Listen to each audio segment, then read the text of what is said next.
Your rising sign is the most personal placement in your birth chart. So when I'm talking about the rising sign, I'm talking about you and your overall personality, how you see things, your perspective of the world.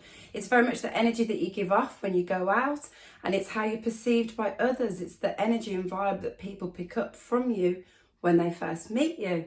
It's one of the big three things to know about yourself, whatever your sun, moon and rising sign is. The reason why I say that the ascendant point in your rising sign is the most personal placement in your birth chart, however, is because it lays out and sets the order and foundation for the rest of your birth chart. It dictates what signs fall in what houses for you and how the planets are aspected. Now, of course, not all Aquarius risings are going to have the same experience in this lifetime, so this is just going to be a general look at the Aquarius rising, because as I just said, it will completely depend on where your planets are and how your personal chart looks and how everything's aspected. Introductions out the way, let's get into it. Let's start off and look at the first house. Of course, for you guys, you've got Aquarius sitting there, and that is the male fixed air sign that's ruled by Saturn and co-ruled by Uranus. So they're very interesting and strong energies to be leading out into the world with. The Aquarius archetype is very much known for being unorthodox. So straight away, there's something different about you. Aquarius risings, you've known from a very young age. There's something different about you. There's something about you that stands out from other people around you, whether that be by your physical appearance and the way that you dress, or by the energy and vibe that you give off. And when you're meeting people, it's just a little bit different. It's not like most other people that you're going to come across. You have a unique personality overall, and especially how you're seen. People know and you are seen for being different, being unique, not following the crowd basically, and saying things that will make people stop and think. You guys, there's reasons why, we'll get into it as we go throughout the houses, but you will say things that can make people stop and think. There's a lot of Aquarius risings and the Aquarius archetype in general. A big theme linked with you guys is feeling misunderstood. And one reason that might be as well is because basically Aquarius deals with the future. This is an archetype that deals with bringing information from the future and sharing it with humanity. So it's very progressive in the way that you guys think and the way that you guys are and the way you think the world should be 10, 20, 30 years ahead of other people's time. So some people just don't get that because they're just so locked into the present, and you guys, present, yes, the present's important, but you guys are always thinking ahead, 2, 5, 6 steps ahead of the future of where you can be and what you can do. Now, as an Aquarius rising, you've got a fixed sign here, of course, in the first house. And you've actually got fixed signs in all of the angular houses, and we'll talk more about that as we go through. But that gives you very much a strong, sturdy side to you, the way that people see, and people know probably quite soon after talking with you that you're not the type of person that's just going to budge really easily. No, it's not. You're not going to be the type of person that could be easily manipulated in that type of way, because that is not the energy that you're giving off when you go out. Alongside those fixed qualities that I've just explained, Aquarius risings, you guys are all about freedom as well, and not having any restrictions at all. A bit of a rebel as well, rebel at heart. So if everyone's going left, you want to go right perhaps. You just want to do something different to other people. The way you see things and how the world should be is not of the perspective of most people around you. And this wanting to be free and your ability to express such out there topics to other people can be a bit weird for other people to take. They sometimes might not feel like they know how to read you very much. I mean, Aquarius is also all about higher knowledge and learning, wisdom, humanity, and sharing that knowledge with the world. So sometimes people just don't know how to take you because you can be so deep as a person, especially if you start talking and start revealing some of the things that you're into and how deep that you're into it. Other people might be a bit like, whoa, what on earth? But they are not an Aquarius risings. They don't have the house placements that you do. This is also air that we're talking about here. Air as an excuse me, air as an element is very is about thinking and communicating. There's a bit of a different twist here with Aquarius, because obviously one, we've got Uranus there, and Uranus is just unpredictable anyway, but we've also got Saturn here. That's boundaries, limits and restrictions. So even though that you are very communicative, there's just an aloof, detached nature that you've got with it, and other people can pick that up from you, that you might just give off cold vibes at first. It's not that you're not friendly, because Aquarius rising can probably strike up a friendship wherever and get chatting to people, but in terms of actually getting close, that's a whole other story that we'll get into later on in the video. And one final thing I want to point out here for the first house before we move on is that this is the sign of the collective that's in the house of self. So that is a little bit conflicting in terms of symbolism. There's a couple of times where we see this in your chart, and everyone's chart, of course, but more prominent for you guys because it is happening for you in your angulars, in your first and your seventh. So growing up, that could have given you just some slight issues identifying with yourself properly, really, or just feeling like you didn't fit in with your environment around you, just something a little bit different. But that's what Aquarius is as an archetype. I'm an Aquarius moon, guys. My Mercury's conjunct Uranus. So I get it.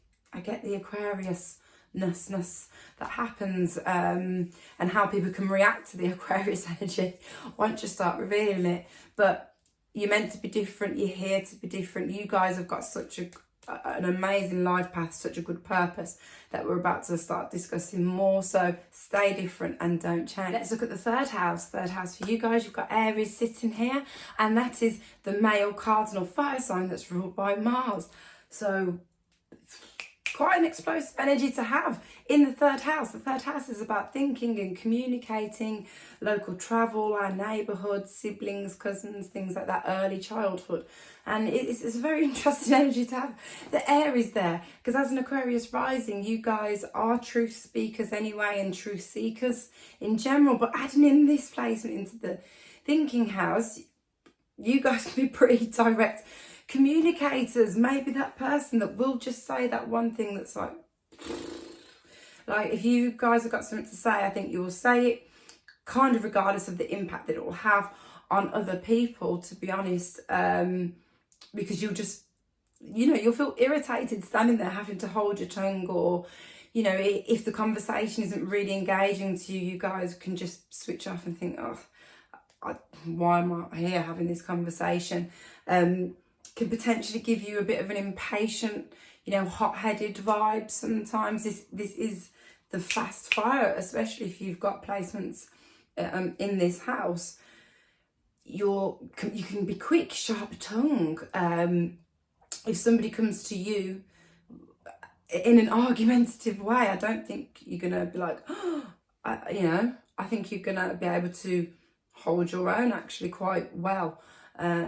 And be able to just say things that other people might not actually basically have the balls to come out and say. But one thing is, you guys are going to be very passionate talkers when you guys start talking and start interacting with people.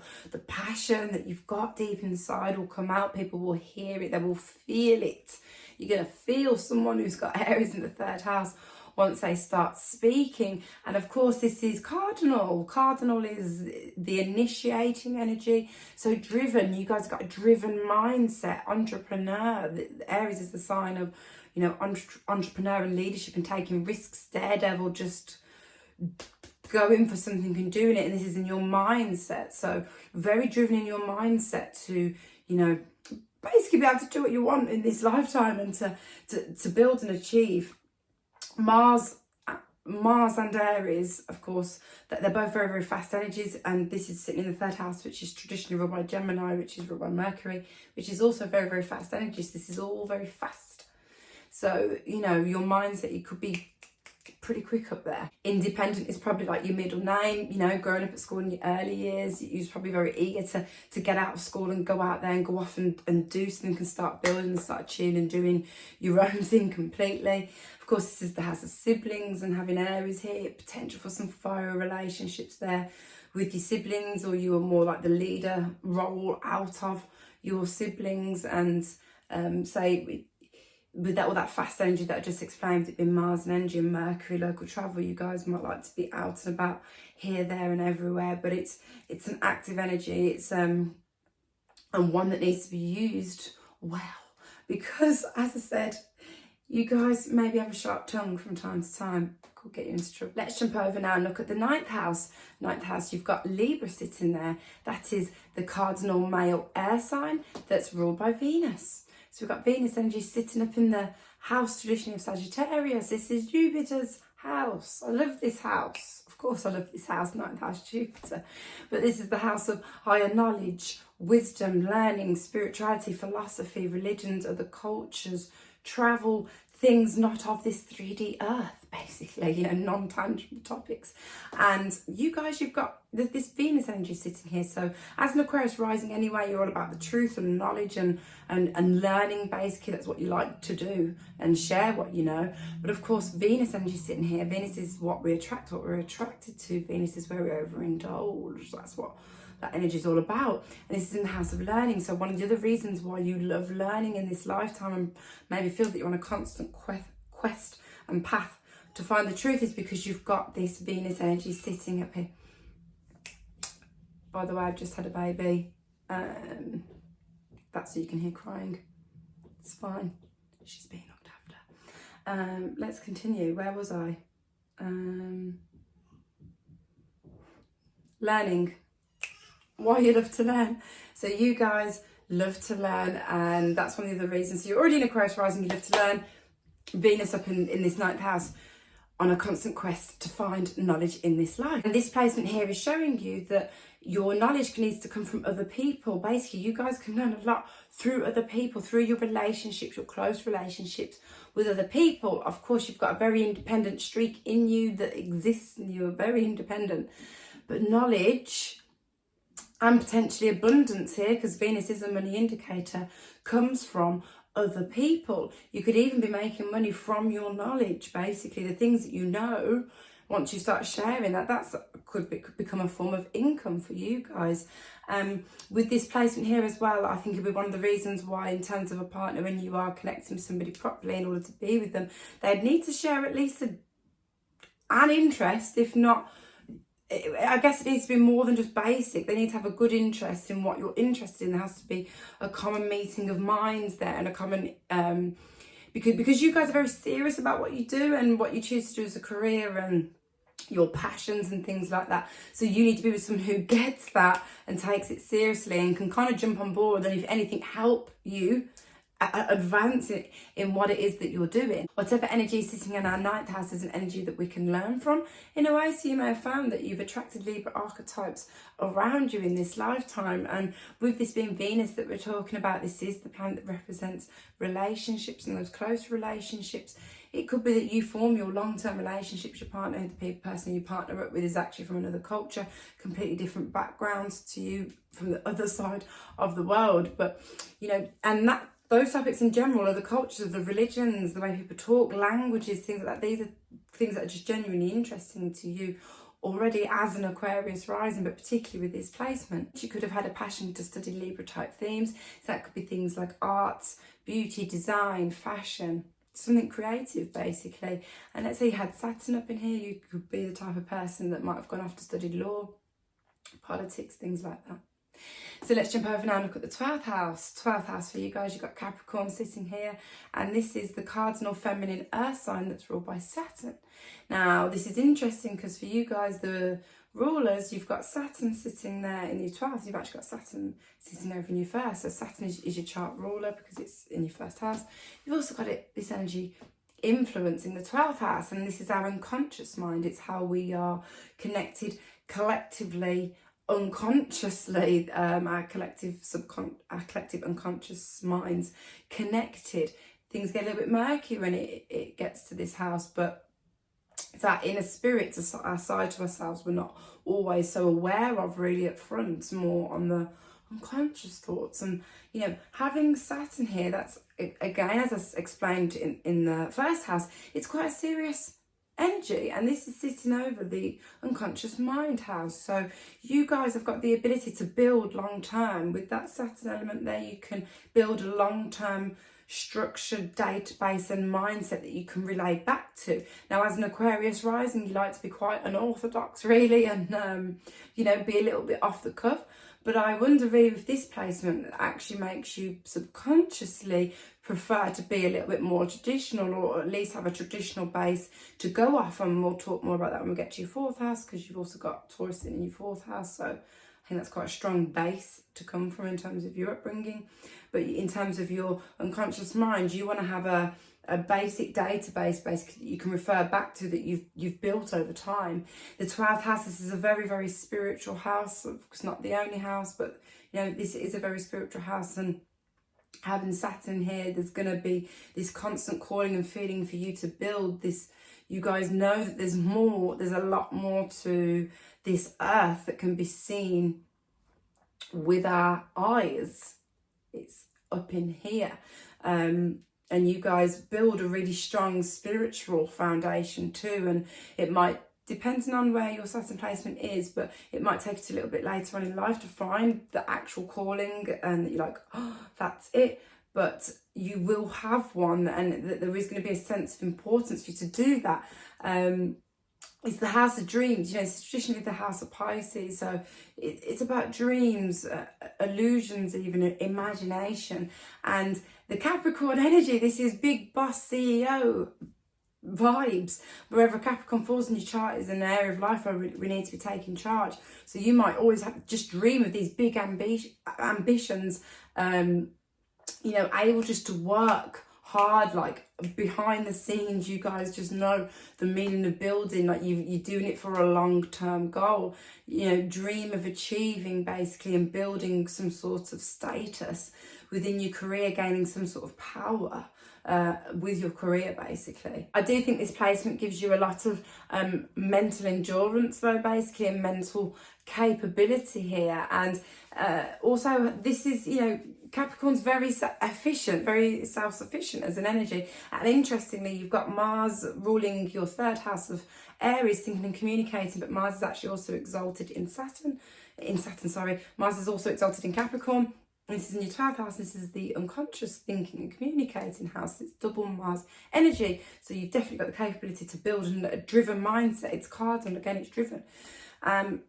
Because it's Saturn, again, of course, there is going to be a level of detached vibes that come with that. So you will be fine, the type of person that can work alone, basically, can be by yourself. And people that know you well know that you're very, very able to be trusted with secrets, basically. A trusted, reliable person to those who do know you, because it's not one of the other reasons why people find it a bit hard to read you, just because you're not really giving away everything. So let's have a look at the 5th house now.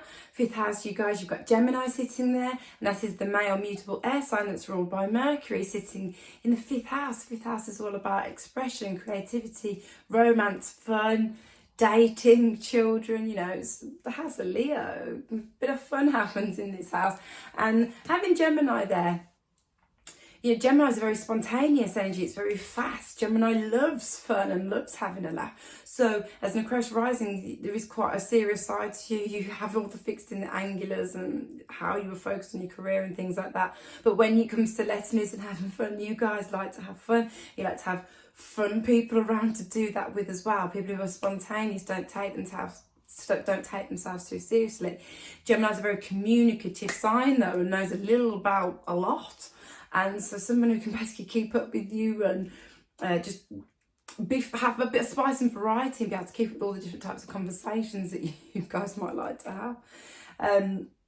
This is the house of children, of course. So interesting here with Gemini sitting there. It's quite probable actually as an Aquarius rising, your children might be of the Gemini archetype or Mercury influenced children basically. You could end up having twins with this placement, for example, or some cases I've seen where somebody has two children that are 2 different ages, but their birthdays are like more or less bang on, like the date, just different years, and breed basically very smart, intellectual children. We are mixing the expression house with Mercury energy, the mind. So you guys have got lots of different ideas of how to be creative and different ways to think and different ways of how you can do things. It's like you need to be tapping into that and use all that creative energy that you've got there in that house to do really amazing things. And this is of course the house of dating and romance, and a couple of themes in your chart. But what shows me here, I've already mentioned it with Libra in your 9th house, but an intellectual connection is going to be required here, guys. Like, you know, if someone can't keep up with you and they don't have some sort of mental ability to keep up with yours, then it's probably not going to work out long term. Let's look at the 11th house. 11th house, you've got Sagittarius sitting there, and that is the male fire mutable sign that's ruled by Jupiter. And this is sitting in the 11th house, which is an important house for you guys to consider as Aquarius Risings, because of course the 11th house is traditionally the house of Aquarius. This is all about our networks, our connections, the collective conscious, humanity, friendships. And Jupiter is a big energy to have up there. And what I see here straight away, there is twice in your chart where knowledge is coming from others. You've got Libra in the 9th, so knowledge coming from others. Sag in the 11th house of the collective, so knowledge coming from other people again. But let's start off and look at the friendship side of things here. So in terms of friendships, like I was just saying with, you know, Gemini in the 5th house, you like to have people, your friends, you know, they've got to have a bit of a funny side to them. They've got to have that saggy vibe. Jokers, not take themselves too seriously, very spontaneous, yet very intelligent and able to discuss things that are not tangible topics, able to have a good, healthy, strong debate with you. It might be that, you know, the types of people that you come across, with it being Sagittarius energy, Jupiter energy here, it could be that, you know, your friends and the connections that you make are people who have walked from all different walks of life. Because Sagittarius represents other countries, other cultures. It's information coming from outside influences into you. You might have very powerful connections, actually. People who you know, people who have got influence. You yourself will be able to build such a huge network with this placement, especially if you've actually got Jupiter here, guys. That's such a good placement. That's entrepreneur energy. You could be really building a huge global network. I mean, we're here. This is the house of technology. Aquarius is all about technology in 2023. You can build a global network. Look how many platforms there are on that you can jump on and build and share your knowledge. But this is what I mean, as an Aquarius rising, you're gonna have a sense of feeling the need to share your knowledge anyway, but particularly having Sag up here in the 11th. So Sagittarius is all about knowledge, higher learning, so is Aquarius. Aquarius is all about freedom, so is Sagittarius. You know, there's very good synergies there between the energies. They are sextiles, so it does work well. But with this placement, yeah, you should be here to influence the collective. You guys have got the power to build an amazing community and potentially make a source of income, basically, from the knowledge that you're sharing with people. Or you yourself will be getting abundance from the connections that you make. You'll make those right connections that will take to the right place when you need to get there. Let's have a look at the 7th house. 7th house for you guys, you've got Leo sitting there. So of course that is the male fixed fire sign that's ruled by the sun. And the 7th house, this is a house of relationships, long-term relationships, not just in terms of a partner, but just an energy that you can get with on a long-term basis, basically. Business relationships also, the house of marriage, one of the houses that you look at for marriage anyway. So that's the 7th house. You've got Leo sitting there. So first things first here, interestingly, again, as I said to you in the 1st house, with the 7th house, Leo is ruled by the sun. The sun is a singular energy. This is sitting in the house of others. This is the house, literally, the first time it gets to your chart, when you get to the 7th house, it's the first time it even looks at other people. 1 to 6 is all about you and the inner world. 7 to 12 is all about others and the outer world. So that's twice, basically, where single energy is in a shared house, or vice versa. So you may have had this feeling, basically, of growing up, you know, where you had to kind of share yourself basically to other people, maybe carry the burdens of others in relationships, because Leo's very, very, very strong as an energy. And of course, with it being the 7th house, you could definitely be attracting Leo archetypes around you. Now, I am not saying, disclaimer, that you can only attract a Leo sun, moon or rising. That's the only person you could be with. No, you could be an Aquarius rising with your Venus in Sag, and you can be with a Sagittarius partner. That's not what I'm saying, but someone who can display those Leo traits, which are someone who is strong, independent and unique, just like you. Thing is with Leos, they're just a bit more louder. Leos love to stand out and be centre of attention. And as an Aquarius rising, you'd be happy with a Leo partner to let them kind of take that sort of limelight and you kind of step back a little bit. But someone who is able to freely express, someone who's got their own thing about them. As Aquarius rising, you don't need someone who's hanging on to your leg and wanting to be with you every 6 seconds. You know, they need to have something about themselves, basically. And you can calm down a Leo. Leos can be a little bit over the top. You might attract some people actually around you in terms of friendships, partners, that might want to be a bit more domineering and take the lead in the relationship. That louder type sort of theme across your chart is when it comes to relationships, that's where the fire is, that's where the passion is. Because this is the Leo though, wherever Leo is in the chart is where we're looking for a bit of recognition and praise and validation. You might seek validation through your relationships. Or yeah, that's where you're kind of seeking a lot of praise, or in your own personal relationships is where you give a lot of praise to other people. You probably have those kind of stubborn types of people around you, but you guys, as I said, you got fixed in the anglers. You've definitely got a stubborn side to you. So stubborn gets stubborn, you know what I mean? Stubborn understands stubborn, but loyalty is key here. So one thing for you guys in terms of a long-term relationship, loyalty and trust is key. It's something you can build. You want to build something long-standing base. It's going to be long-term. If not, you just kind of don't see the point in it. But overall, basically, the Leo archetype is a very balancing and complementing energy for you guys for an Aquarius rising, because they're opposites. That's how it works. It balances. If you like what I'm saying, guys, don't forget to like and subscribe. Help me grow here on YouTube. Let's look at the 4th house. You've got Taurus sitting here. So that is the feminine fixed earth sign that's ruled by Venus. The 4th house, this is a very deep emotional house, actually. You know, it represents our roots, our upbringings, traditions, our mother, sort of our deep emotional core.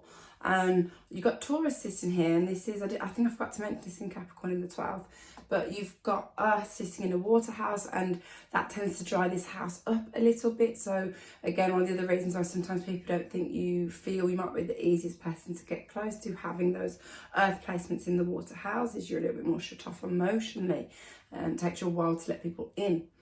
But this is Venus energy sitting in the home. So as an Aquarius rising, pretty unorthodox and unique and different. And as I actually quite funnily just mentioned in Capricorn in the 12th, there's that sort of traditional side to you that exists. But growing up, I think you had a bit of a traditional upbringing in that sense. Taurus is a very traditional sign. So pretty normal family, you know, food on the table every day. You grew up seeing your parents sort of working hard. You knew what structure and routine was basically, and saw the concept of working hard to earn money to have what you want. But, you know, probably had pretty like structured routines basically, and a pretty similar same-ish day-to-day kind of vibes, and that gave you a really strong foundation, basically a strong foundation in this lifetime to help you build, to go out and have whatever it is that you want to get in your version of what you want your own family life to be, because you have got a family orientated side to you. This placement could be one of the reasons why people see you as emotionally strong, basically, and a bit of a rock to the pack, you know, a bit of a rock to the family. And you probably had a pretty decent relationship with your mother with this placement here. But again, it is a fixed sign in an angular, which gives you that just strong sense of self, basically, that you guys have got, and a strong sense of independence. But of course, it is Venus energy that we're talking about. So, you know, you probably love your home to look a certain way, to smell a certain way, to decorate to your own tastes, or whatever it is that you're into in life in general. You'll incorporate that into your home in some way. And I think just generally you potentially here to grow up in a nicer environment than some other placements that we've seen in the Rising series that I've gone through. But of course, it does depend on your own placements and how planets are falling for you. Let's look at the 8th house. 8th house for you guys, you've got Virgo sitting there, and that is the feminine mutable earth sign that's ruled by Mercury. The 8th house is another example again where you've got earth sitting in a water house, and a tendency to dry this area up, because the 8th house is a place of deep emotions, our deepest emotions at our core. It's a very hidden and private, secretive house. It's linked with taboo topics, death, rebirth, crisis, transformation. 8th house is very, very interesting, and we're mixing the Mercury energy with the house of deep emotions. So I think this is a very interesting placement. But in terms of sex, basically, because we're talking about the mind here, there definitely needs to be an intellectual connection. We will discuss that. We talked about your dating, Gemini in the 5th, but there needs to be a mental connections. There'll be an attraction basically to somebody's mind. That's going to be an important part. It is the Virgo energy that we're talking about here. So you will like your partner sexually to be, hygienically clean, like really, really clean. Otherwise, just no. And you'd think that'd be for most people, but it's actually not. For you guys, it's more of a specific thing. People are clean, but attracted to someone who displays those Virgo archetype, basically those Virgo traits, as someone who's analytical, scrupulous, into the details, intellectual. Virgo, it is a sign of service as well. So when it comes to bedroom activities, you might be the more submissive one in that environment. For example, whether you compare that to, say, a Virgo rising who've got Aries in that 8th, they're much more domineering in that area. You guys kind of might be the opposite there. But trust is a big thing. This house is all about trust, and having the mind there. So if you can't trust someone, baby number 3, but last few weeks, guys, they've been tough, not gonna lie, just about knowing if it's day or night. But we've got there. I'm starting to know what's going on. And it was time to get a video up, so that's why I haven't uploaded in a minute, but we're going to keep going. Only people who know us really closely really know our 8th house energy and what we actually can be like in those situations. But people who actually know you guys probably deep down know that you're meticulous. They know that you're into the detail. They know that you will not miss a trick. You'd be a very trusted person, for example, to be an executor of a will. They know that you would make sure every single detail was followed and executed and shared out evenly and distributed fairly, things like that. But a trusting nature. You're going to be known to be quite an intuitive there. This is a very intuitive house. We're mixing Mercury energy there. So just very known basically for being very intellectual into topics that are not maybe spoken about that much, more taboo topics, but known for the intellectual use of your mind. It's also the house of transformation and crisis. So, and this is a mutable energy that we've got sitting here. So we're talking this double change there. So even though you've got quite fixed sides of your personality and you like things a certain way in certain areas, when it comes to like a big transformation and crisis hitting, you guys are actually pretty adaptable and will probably find a plan and make a plan of action and how to get out of that. You will instantly put something into action, concrete earth that will help you, get out of the situation that you're in and change. With it being the house of death and rebirth, it's not always literal death and somebody actually dying around you. This can be mental, emotional, feeling different ways, thinking different ways, different ways you need to think about death and rebirth in the Scorpio energy. But when it comes to that, basically what I'm saying is, because it's mutable, I think you guys have got high ability to change, basically to keep it up to change and transform yourself to a place where you need to be to take you to the next step. With this placement is another reason why I think Aquarius Risings, you've got ability to have that mental endurance. Basically, you've got this Earth, Mercury sign sitting in this house. So the ability to be mentally strong, especially when the time calls for it, because it is the transformation house. And because it's Virgo that we're going here, the transformations that might come to you might be through health, for example, because Virgo is obviously very much linked with health. So you're also transforming other people's lives. You have the real ability, like Virgo loves to help and serve and improve and change, and this is the house of change. So you might improve other people's lives for the better through different regimes, for example, whether that be through all the knowledge, etc., that you can share with the world, or with like the more Virgo traits of, say, a healthy eating and exercise regime. Let's look at the 6th house. 6th house, you've got Cancer sitting there, and that is the feminine cardinal water sign that's ruled by the moon. And the 6th house, this is the house of our day-to-day routine, health, service, what we do, basically what we're doing day to day, basically how our life, what do we like to do in our day-to-day life. You've got Cancer sitting there, so that is a very fast fluctuating energy. The moon changes sign every 2.5 days, so it's fluctuating. So day to day, I think you're very fluctuating, Aquarius Risings. Your mood can change very, very much. And of course, it's the house of day-to-day work, so, and we're mixing the moon here, which is, this is deep emotions, it's how we feel. And how you feel about your job literally can change day to day. But what's important here, and also we look at this when we get to your 10th house, but what you do for work and what you're doing and your money is directly linked with your emotions. They're linked together.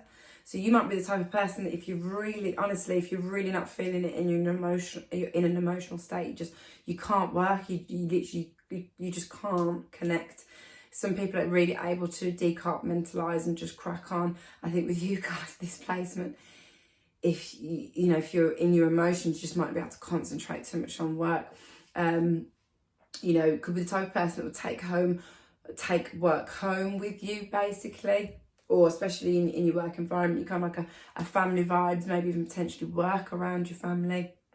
Family were a big influence, especially with the Taurus in the 4th house and your upbringing, but your family are an influence you on how you should live your day to day. But you need to be emotionally fulfilled by your job, basically. That's very important for you. They're definitely connected, and with this placement, you probably love to be in water every day, type of person that might take an hour bath twice a day, every day, for example. Just love being by water, or even living by water. Living by water, being able to access water's probably literally a healing feeling for you guys with this place. Let's look at your 2nd house. You've got Pisces sitting there. That is the feminine mutable water sign that's ruled by Jupiter and co-ruled by Neptune.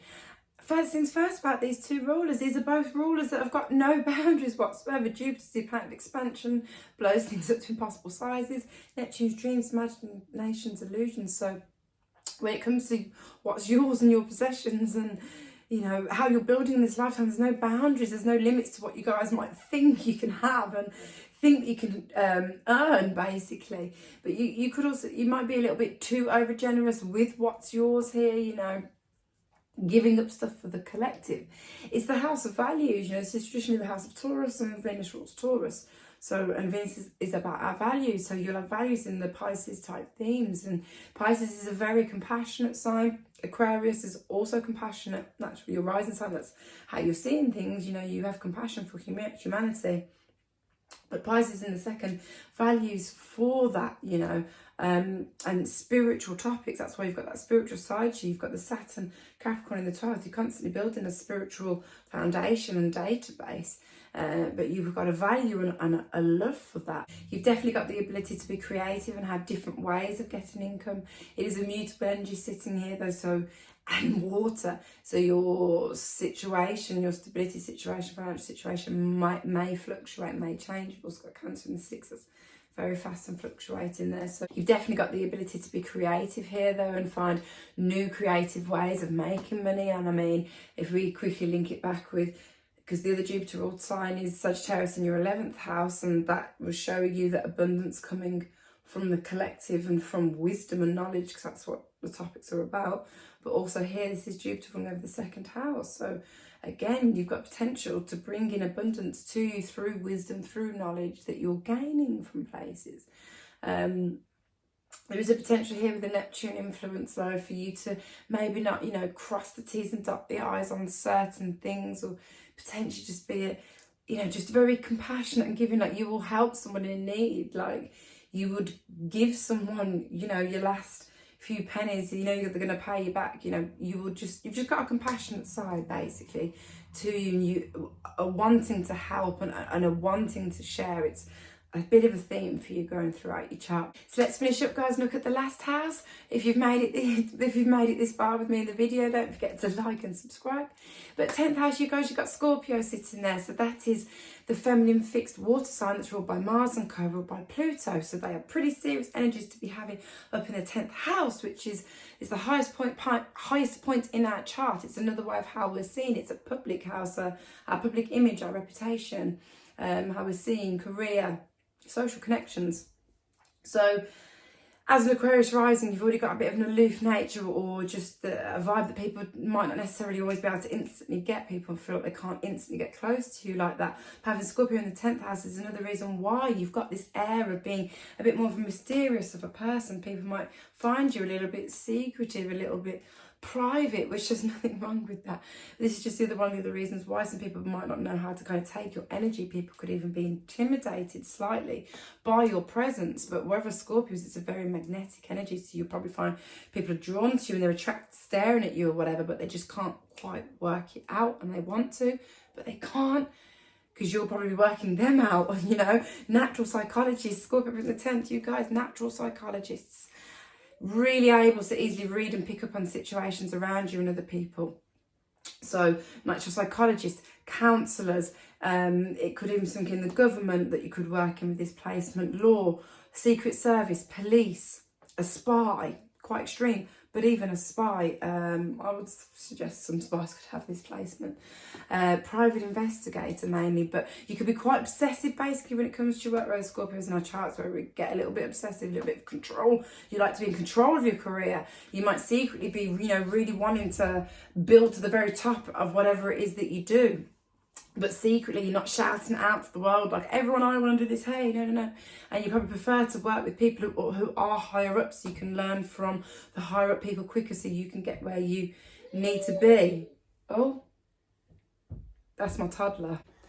We're going to finish this with little man here. This is the area of life, though, where you will be a bit more fearless and cutthroat and go and get what you want, and pretty obsessive with work and dedicated to the cause, fixing all the angles. Scorpio is very intense, very passionate, you know, so when you do speak, you will gain a mass audience. People will be attracted to your energy, and it'll be very deep, intense knowledge that you've built over a lifetime that you're sharing, and other people will know that. You guys will be really able to build long-standing, trusted connections with this placement as well. My toddler's just running around now.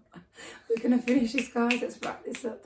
But you're able to build long-standing relationships basically, and you probably, again, one of the reasons why you kind of prefer to be by yourself, work alone or with a small trusted group of friends basically. But with this placement, you're just going to generally have an interest of uncovering the secrets of life. You're in Aquarius Rising, you've got Saturn in the 11th, you've got Libra in the 9th. You're on a quest to get this higher knowledge, and you need to be here sharing it with the world. You've got so many things that people need to hear. Please get it out and say it, because Scorpio, this is the Scorpio represents the 8th house. It's the hidden house. It's where things are in the dark. It's not seen. And this is in the 10th house, which is in the light, which is to be seen. You guys are here to bring the dark into the light and share it with the world. But I'm going to leave it there, guys. I've got a lot going on I need to go and sort out. So thank you for watching. If there was anything that I said that you liked or could relate to, then drop me a like. And if you haven't subscribed yet, then please subscribe and come with me on my astro journey through YouTube. Coming up in my next video, we're going to be finishing off the Rising series. We're going to be coming out with Pisces Rising. So I'll see you in my next video.